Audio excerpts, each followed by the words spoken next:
എല്ലാവർക്കും നമസ്കാരം. ഞാൻ ഡോക്ടർ രാഖി അഷ്ടമന ആയുർവേദശാലയുടെ ചീഫ് കൺസൾട്ടൻറ്റ് ഫിസിഷ്യനാണ്. ഇന്ന് നമ്മൾ സംസാരിക്കാൻ പോകുന്നത് അഷ്ടമന ഹെയർ ഓയിലിനെ കുറിച്ചാണ്. ഈ ഹെയർ ഓയിൽ നമ്മുടെ ഹോസ്പിറ്റലിൽ തന്നെ ചെയ്യുന്നതാണ്. ഇതിൽ ഒരുപാട് മുടി വളരുന്നതിനുള്ള ഇൻഗ്രീഡിയൻസ് ചേർത്താണ് ഉണ്ടാക്കിയിരിക്കുന്നത്. ഇതാണ് അഷ്ടമന ഹെയർ ഓയിൽ.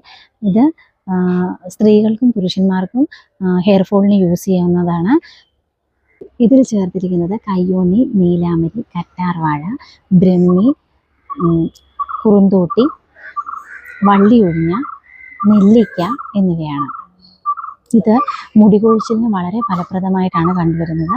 അതുപോലെ തന്നെ ഉറക്കക്കുറവ്, കാലിന് പുകച്ചിൽ, അതുപോലെ ഹൈ BP എന്നിവയ്ക്കൊക്കെ നല്ല പരിഹാരം ആയിട്ട് കാണുന്നുണ്ട്. ദിവസവും 1 മണിക്കൂർ ഈ ഹെയർ ഓയിൽ തലയിൽ വെച്ച് ഹെഡ് മസാജ് കൊടുത്ത് നമ്മൾ ഉപയോഗിക്കുകയാണെങ്കിൽ ഇത് മുടി വളർച്ചയ്ക്ക് വളരെയധികം ഫലപ്രദമായിട്ട് കാണുന്നുണ്ട്. ഇന്ന് നമുക്ക് അഷ്ടമന ഹെയർ ഓയിൽ ഉപയോഗിച്ചുള്ള ഒരു ഹെഡ് മസാജ് കാണാം.